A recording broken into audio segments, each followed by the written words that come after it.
So here we are, folks, about to go live at the Pedalitaly Bologna race. Very bumpy one today. Short 26 kilometers, but about 650 altitude meters of climbing all along the way, and a very steep uphill start right from the start. So yeah, really looking forward, and legs are feeling good. Training's been going really, really well. So it's going to be a big race today. We have 476 starters from 34 countries. So very international state of affairs. I had a good ride last weekend. I did the Siena race, the Pedalitaly Siena race, and I won for the Masters classification. I was 7th overall. So hoping also for a good result today. The legs feel good. Training's been going very well. So I'm just doing my warm-up now. Actually, I shouldn't say warm-up.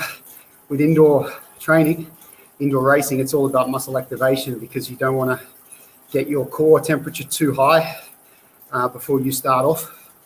I see my heart rate's jumping around on the screen there. It's actually much lower than that. It's about 140 beats a minute at the moment. We've got about 5 minutes to go. So usually when I do my warm-up like this, it's about a good 25 minutes because it's going to be a very fast start today. We're going to be right into it. So I really need to be prepared for that. And what I'm doing with the muscle activation is I'm essentially here sitting on a cadence of about 90, and I'm sitting between 150 and 160 watts, which is about 50% of my functional threshold power. And for me, I find that's a really good way to activate the muscles, get the heart rate moving a little bit, but actually not starting to sweat because I don't want to already start that overheating process too early. So that's the idea there. So please do put your comments in if you're going to be watching the race. I'm going to be trying to keep an eye on the comment section there. So put the comments in if you'd like to say something, and I'll try to keep my eye on those. Maybe on the downhills will be a bit easier than during the climbs because I expect I'm going to be on the limit. Last week for the Siena race, I had a normalized power of somewhere around 275 watts for an hour. I'd expect something pretty similar today, maybe even a little bit higher, especially given the intensity of the start. So my strategy today is very much to go out of the gate, really big effort. I'm probably going to be doing 320, 340 watts for at least the first 2 or 3 minutes to get with that front group.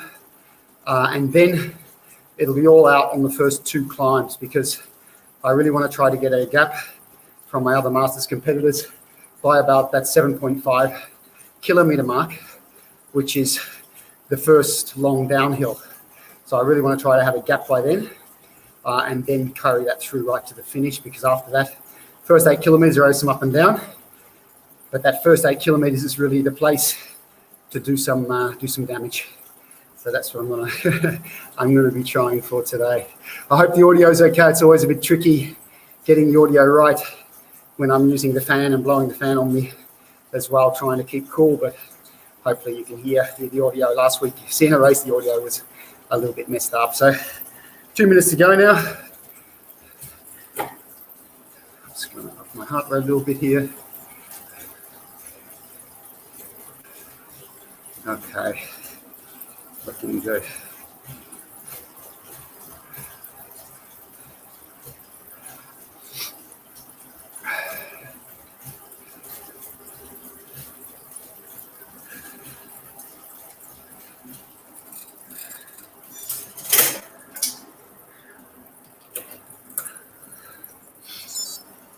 Reset my computer.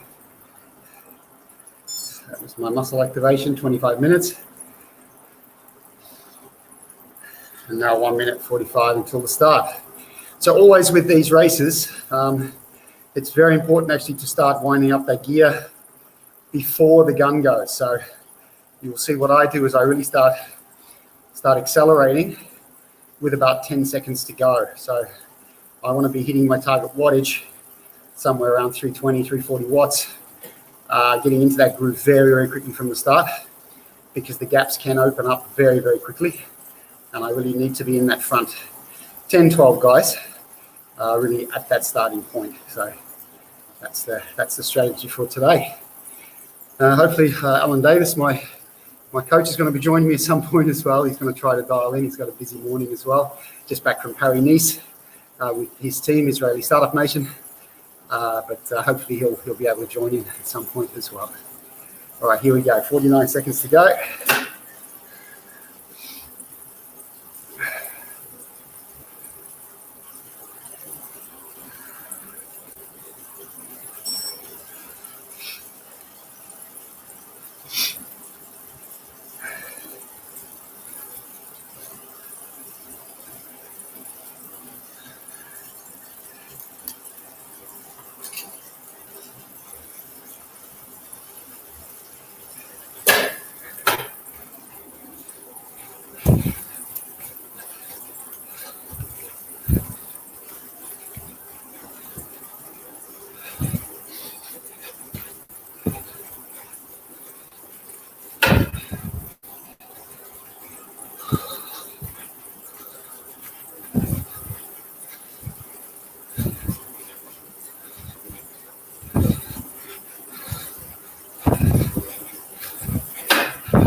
Christine.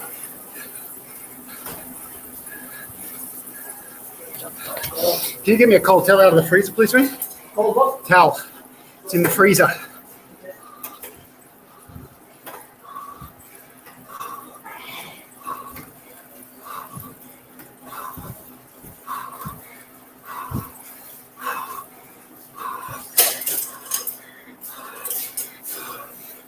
On my back. Please. This? Under my shirt. Thanks, mate.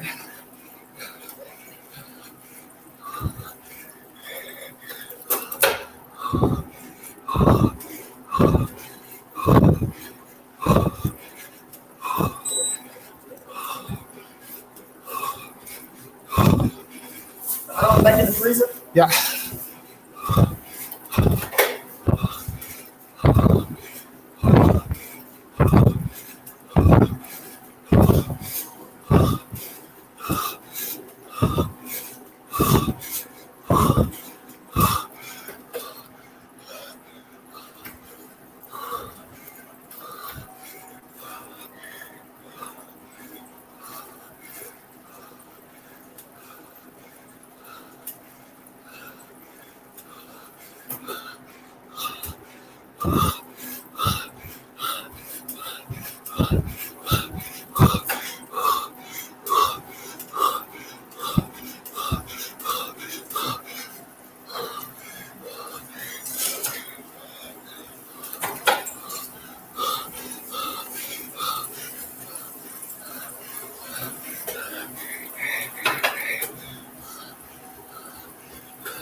So I'm just sitting in with this front group here, hard pace, really hard.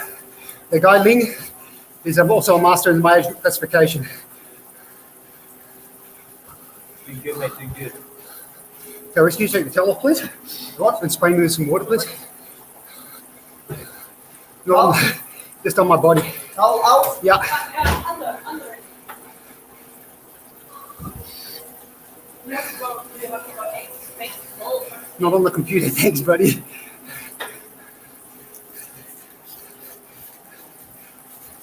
That's enough. Thank you.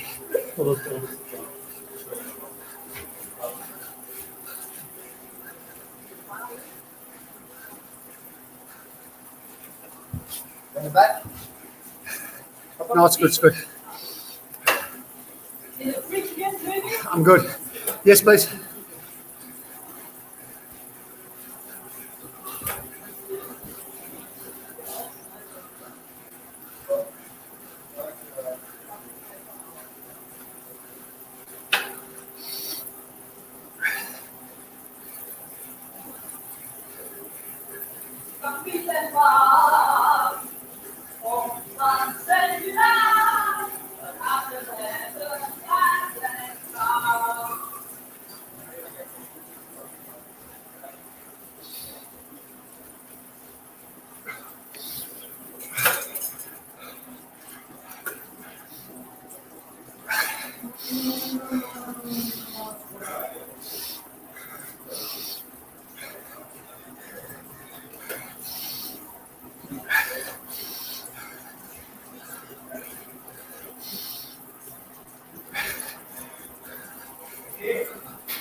Oh, there's a mechanical. Oh my god.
Right, this is looking good now.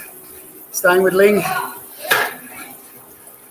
Got a big gap on the group behind. Now just over the last climbs. Just over 10 Ks to go.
Yeah, breakaway.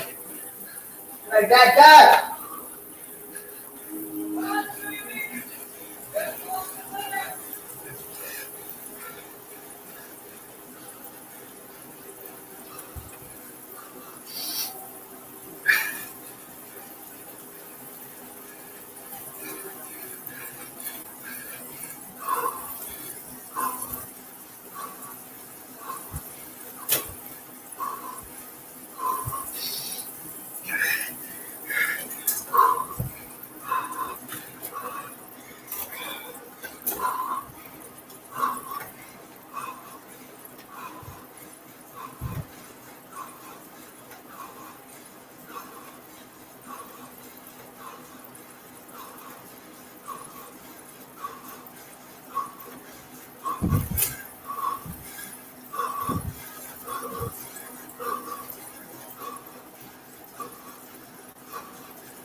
Yeah. Woo. Ah. Ah. Ah. Ah. Ah. Ah. Ah. Woo. Yeah. Whoa. Oh. Oh man. Oh. Thanks for all the comments, guys. Sorry I couldn't answer. As you can see, I was on the river. Oh boy, that's a happy result. I think first master, 6 overall. Oh, oh man.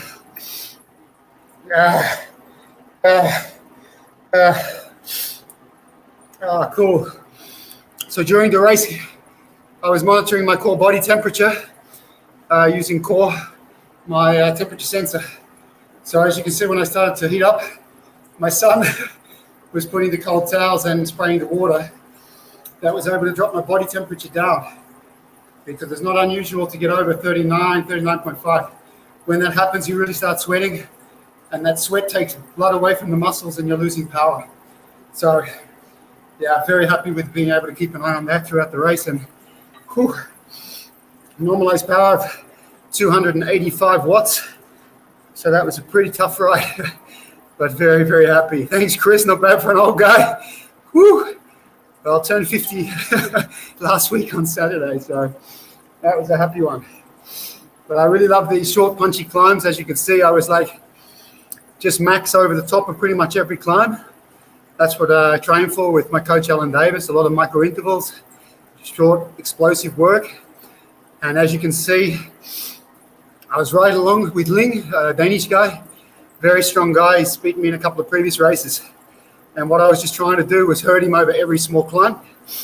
And as you might have seen, I think that second or third last climb from the finish, I really went progressive to max over the top. I think over 400 watts, and he just popped. He was gone. And I think he came in almost 500 meters behind in the end. So yeah, it hurts, but as Eddie Merckx says, you know, when you're hurting, then you know everyone else is hurting as well. Hey, there's Albie. I'm going to bring him into the show. Just 1 second. Hey, buddy. Hey, Albie. How's it going, mate? Hey, mate. Well done. Oh, thank you, sir. I'll tell you what, man. I'm training in 2 weeks. Yeah, another win. Good on So you. very happy. Well done. I was just Albie explaining to the guys that I was using the core, the body temperature sensor. Oh, yeah, nice. Yeah, very good. Huh? I could see that my body temperature was getting up over 38 and a half, and I started using the cold towels and the spray water bottle and everything, and my temperature came down again. So I was really able just to keep, over those last climbs, I was still able to put out punching over the top at 420, 440 watts. So awesome, very happy. Yeah, very interesting apparatus that. Yeah, we're definitely looking into it in the World Tour scene as well. So, absolutely. A game changer, I think, especially for the indoor events. Yeah, no, for sure, because you can really sweat like hell, and just those little tactics, keeping I'm doing this. I don't know, Allan, do you remember Barry Manilow? See, our international guest, they won't know Barry Manilow, but Barry Manilow was a very sexy male singer from Australia during the 1970s, and this was his style. He used to go midriff style, Yeah. So I'm doing the Barry. I didn't want to show my nipples, I thought I might upset people.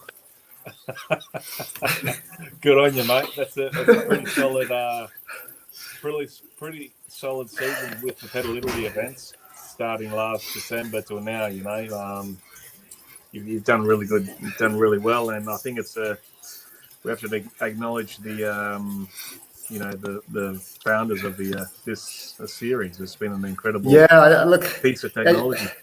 As you know, I raced on a lot of the cartoon worlds out there, and I just, like today, this is just a stunning circuit. Last week, Siena, the gravel roads, and I really, it's just a different league altogether than racing around a volcano cartoon world. So, no, I really love it. And like today, you'll see here, we prepared for this just like we would a normal road race, right?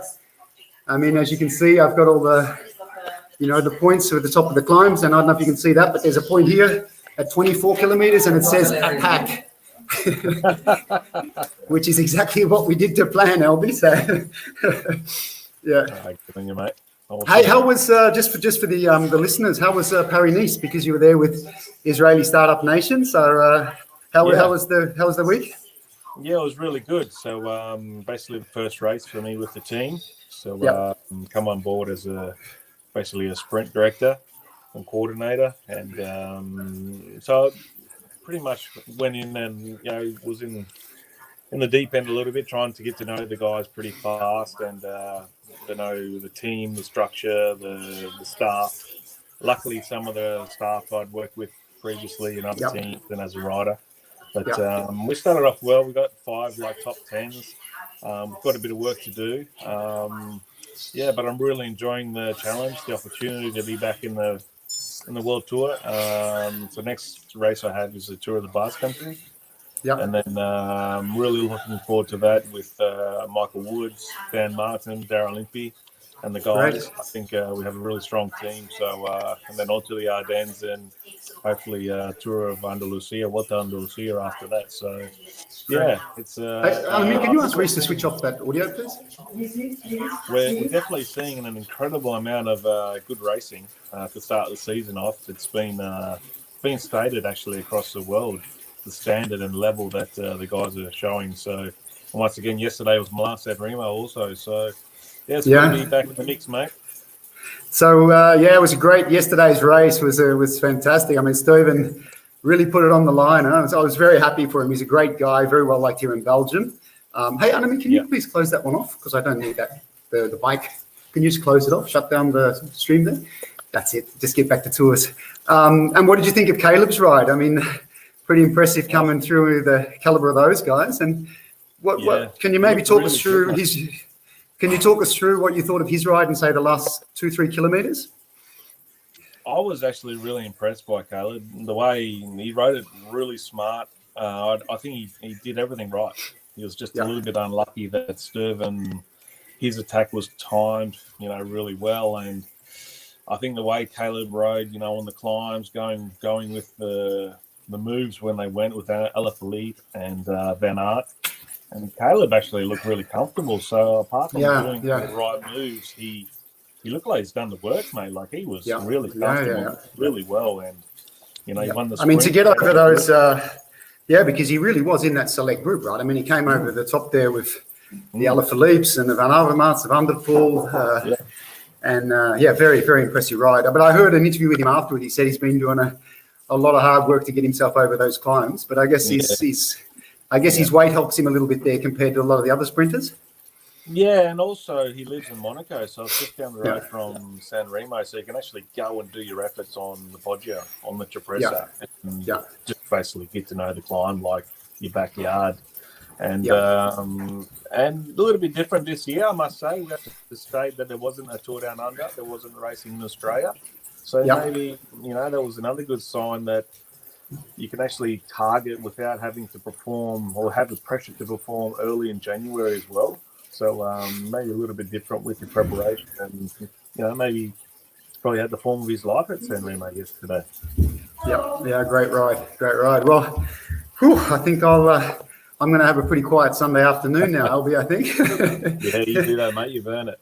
But thanks for joining in, and thanks as always for the training, man. I mean, we did that week. Worries, brother. So just for people listening, I mean, we did a week in the Ardennes week before last. So really got a lot of great punchy little climbs in my legs, and that was all preparing for Siena last week and then Bologna this week. And I think Albie, what we talk about a lot on TCL is the fact that if it doesn't happen in training, it doesn't happen in the race. And what we saw today with my race and all of those climbs is exactly what we've been doing in training. I mean, do you want to say a few words about that, Albie?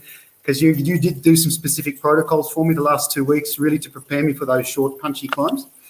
Yeah, I mean, you be realistic with your goals, and for us, it's in your case, Jay, it's been these Pedalitaly events, and they are short and intense, so you have to really be prepared to really simulate that effort in training. To be ready race day.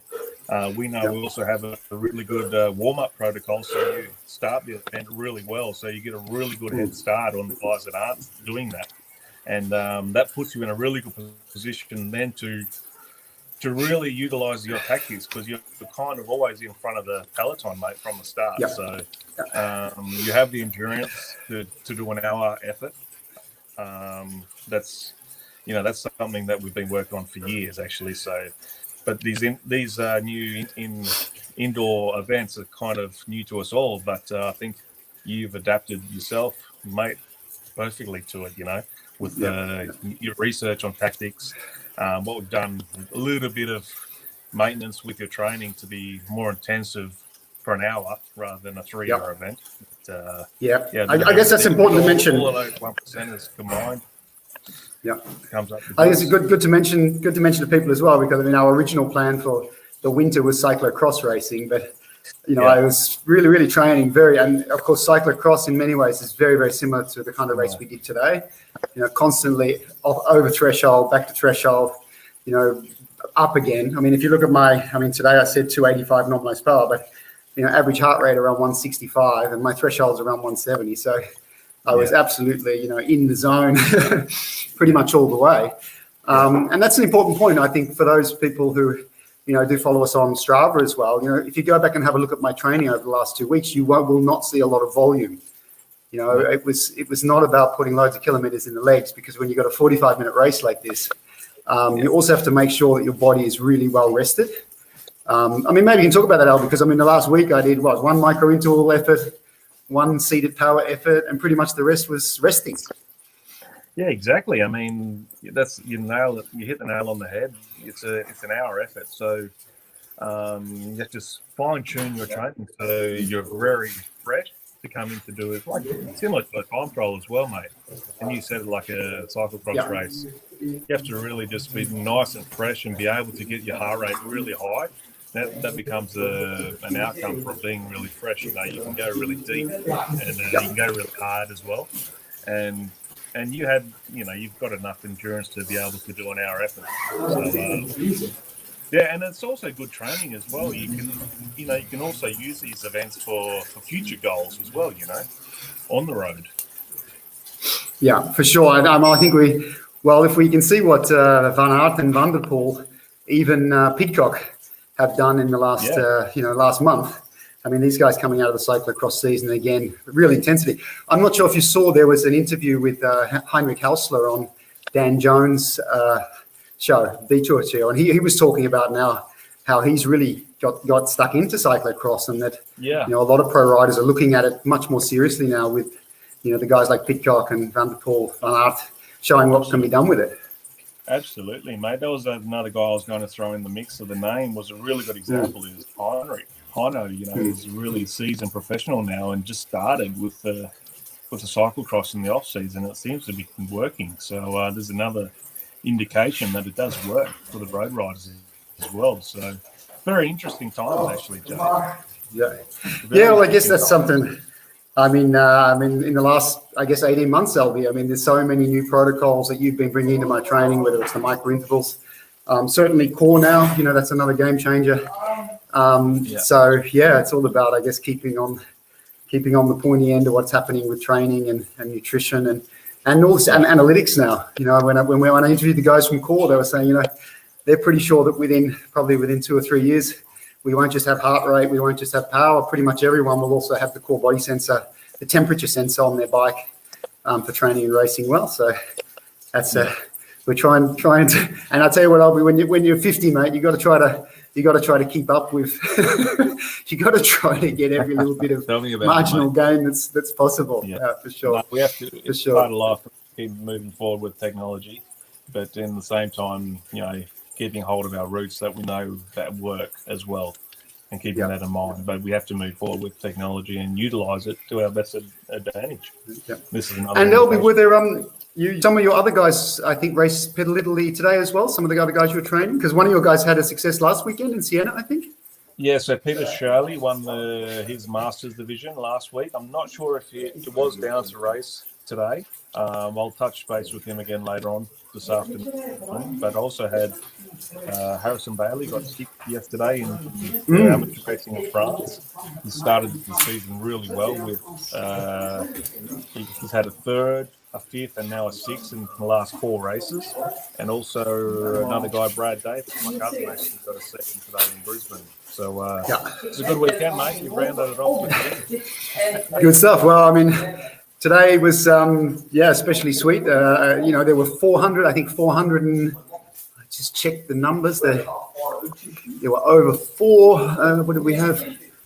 476 starters today from 34 countries. So Wow. to finish well inside the top 10, that was, really a happy result for me. And but now I think I'm going to have a little bit of time off the bike, Albie, because as you know, we bought a hotel in the Flemish Ardennes. Yes. So that's the new project. We're going Exciting times, mate. absolutely. So we look forward. It's the Flandrien Hotel. We just registered the trademark. We've got all the URLs owned, so I can announce the name now. And all going well, we'll be opening our doors in June. And I hope certainly for the spring season next year, we'll be welcoming Israeli Startup Nation to come and drop by for a nice glass of wine, or maybe even an overnight stay. Fingers crossed, mate. Fingers crossed. looking forward to going up and checking it out, mate. It's Good stuff. exciting times. So stay tuned, folks. Absolutely good. Okay, Albie, thanks a lot for joining us at the end there, and thanks for everyone who tuned in and sent me their support. It's always welcomed, and we'll be uploading this on our YouTube channel as well for those of you who couldn't watch the whole thing and want to come back to it later. So all the best, folks. Thanks again, Albie. We'll see you next time. Good on you, mate. Cheers, guys. Cheers, bye.